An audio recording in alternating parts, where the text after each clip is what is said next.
Good morning, friends. Today we are here to greet you all with a very Onam, happy Onam. So, warmest greetings and heartfelt wishes to you and your family on the joyous occasion of Onam.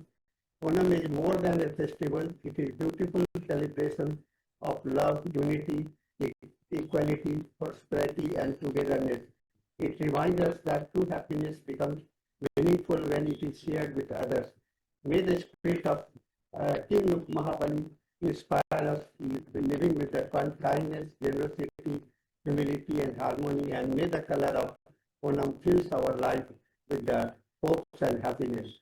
May this beautiful festival brings peace and good health, prosperity, success, and countless joy moment to you and your loved ones. Wishing you all a very happy and blessed Onam.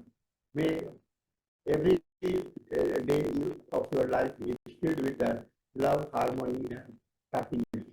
So with this words, I conclude my session. Thank you very much.